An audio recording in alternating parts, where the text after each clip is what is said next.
যে আমরা কবর জিয়ারত, কবর আপনার পূজা করি না, মাজার পূজা করি না, বরং কবর এবং মাজার আমরা কি করি ভাই? জিয়ারত করি।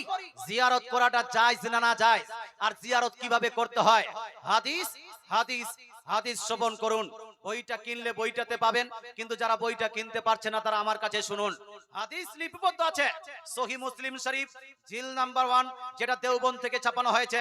সহিহ মুসলিম শরীফ জিল নাম্বার 1 পেজ নাম্বার 313 এর মধ্যে এই হাদিস খান লিপিবদ্ধ আছে। সুনানে নাসাই জিল নাম্বার 1 পেজ নাম্বার 221 এর মধ্যে হাদিস খান লিপিবদ্ধ আছে। সুনান ইবনে মাজাহ জিল নাম্বার 1 পেজ নাম্বার 112 এর মধ্যে হাদিস খান লিপিবদ্ধ আছে। মিশকাত শরীফ জিল নাম্বার 1 পেজ নাম্বার 154 এর মধ্যে হাদিস খান লিপিবদ্ধ আছে। সুনানে তিরমিজি, যেটা সৌদি আরব থেকে ছাপানো হয়েছে, আহলে হাদিসরা ছাপিয়েছে, সেই সুনান তিরমিজি জিল নাম্বার 1 চ্যাপ্টার নেম বাবু মাজা ফির রুকসাতি ফি জিয়ারাতিল কুবুরের মধ্যে লিপিবদ্ধ আছে।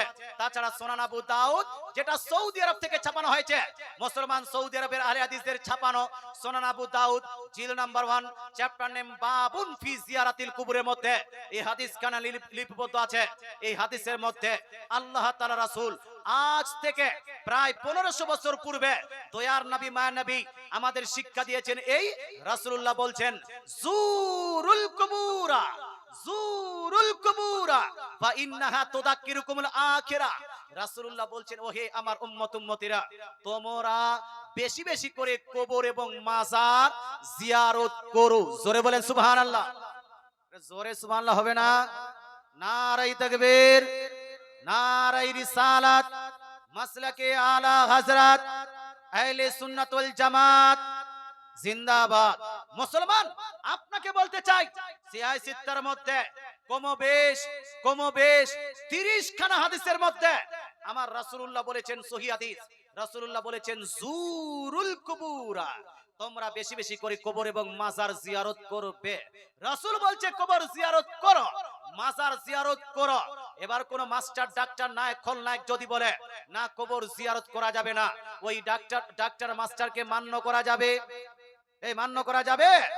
নবী একদিকে, গোটা দুনিয়ার মৌলবী মুন্সি একদিকে, নবী একদিকে, গোটা দুনিয়ার মাস্টার ডাক্তার একদিকে, একজন মুসলমান যাবে কোন দিকে?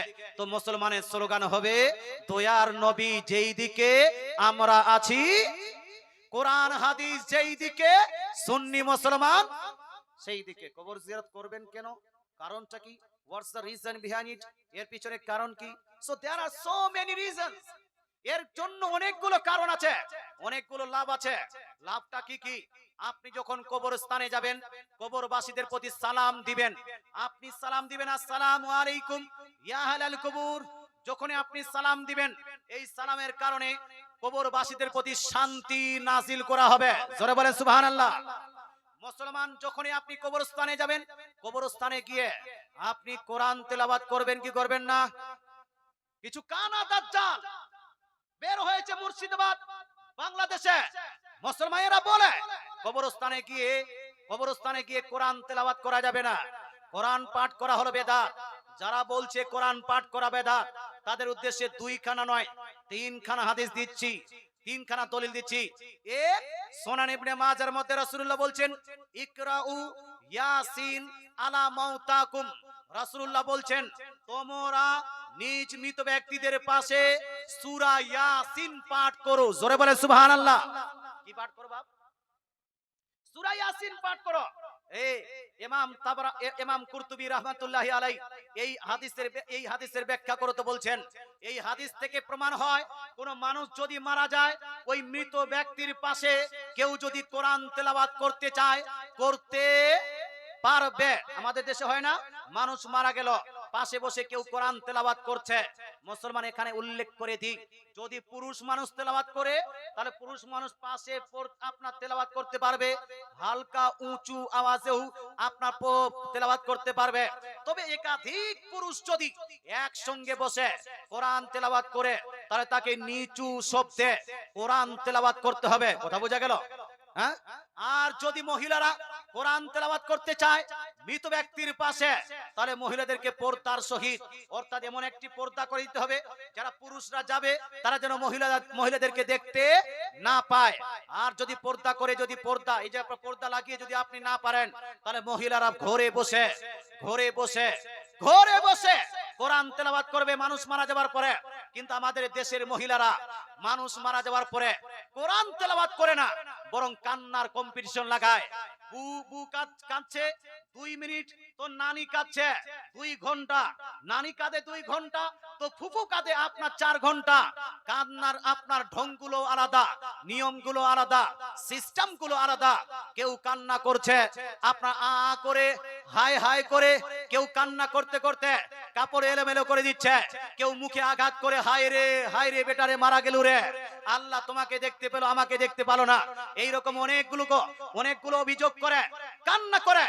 এ মা বোন, আপনাকে বলতে চাই, আল্লাহ তাআলা মানুষকে সৃষ্টি করেছেন, আপনার ক্ষমতা ছিল না আপনার ছেলেকে জন্ম দেওয়ার। আল্লাহ তাআলা চেয়েছেন বলেই আপনি ছেলে সন্তান জন্ম দিতে পেরেছেন, আল্লাহ সৃষ্টি করেছেন বলেই আপনি জন্ম দিতে পেরেছেন। সুতরাং আল্লাহর দরবারে কোন জিনিসের অভিযোগ দেওয়া যাবে? এটা হানা বলুন না ভাই, অভিযোগ দেওয়া যাবে? নো, আল্লাহ তাআলাকে অভিযোগ দেওয়া যাবে না। আর হাই হাই করে কান্না করা, বুকে আঘাত করে কান্না করা, মুখে থাপ্পড় মেরে কান্না করা, চুল এলোমেলো করে কান্না করা, এই কান্না করা প্রসঙ্গে রাসূলুল্লাহ সাল্লাল্লাহু আলাইহি সাল্লাম আজ থেকে প্রায় 1500 বছর পূর্বে রাসূলুল্লাহ সাল্লাল্লাহু আলাইহি ওয়াসাল্লাম হাদিসের মধ্যে ইরশাদ করেছেন। হাদিসটি লিপিবদ্ধ আছে বুখারী শরীফ জিলদ নাম্বার 1, হাদিস নাম্বার 1297 মধ্যে রাসূলুল্লাহ বলছেন, লাইসা মিন্না মান যারাবাল খুদুদ ওয়া সাক্কাল জুয়ুব ওয়া দাআ বিদাওয়াতিল জাহিলিয়া। রাসূলুল্লাহ সাল্লাল্লাহু আলাইহি ওয়াসাল্লাম ইরশাদ করেন, ওহে আমার উম্মতিরা শুনে নাও, সেই মহিলারা, সেই ব্যক্তিরা আমার দলের অন্তর্ভুক্ত হতে পারে না, আমার দলভুক্ত হতে পারে না, যেই ব্যক্তিরা, জি কি নাম, রফিকুল ইসলাম ভাই আমার বাবা মার জন্য 500 টাকা দান করেছে। যারা এখনো দান করতে বাকি আছেন তাড়াতাড়ি করে এসে যান, 500, 1000, 2000 যা পারবেন দান করে চলে যান। মুসলমান, দান আপনার বেকার হবে না। আল্লাহ তাআলা রাসূল ইরশাদ করেন, যেই ব্যক্তি মৃত্যুকে কেন্দ্র করে, মৃতকে কেন্দ্র করে মুখে আঘাত করবে, জামা কাপড় ছিন্ন করবে, জামা কাপড় এলোমেলো করবে, চুল এলোমেলো করবে, হায় হায় করে কান্না করবে, রাসূলুল্লাহ বলছেন এই ধরনের লোকেরা আমার উম্মতের অন্তর্ভুক্ত হতে পারে না। রাসূলের যদি সঠিক উম্মতের অন্তর্ভুক্ত হতে হয়, তাহলে মৃত্যুকে কেন্দ্র করে হায় হায় করে কান্না করা যাবে, করা যাবে, চুল এলোমেলো করা যাবে, জামা কাপড় ছিন্ন করা যাবে, বুকে এবং মুখে আঘাত করা যাবে না। কন্ট্রোলে থাকতে হবে। You have to control yourself, আপনাকে নিজেকে কন্ট্রোল করতে হবে। You have to control your eyes, আপনাকে নিজের আঁচ অশ্রুকে কন্ট্রোল করতে হবে।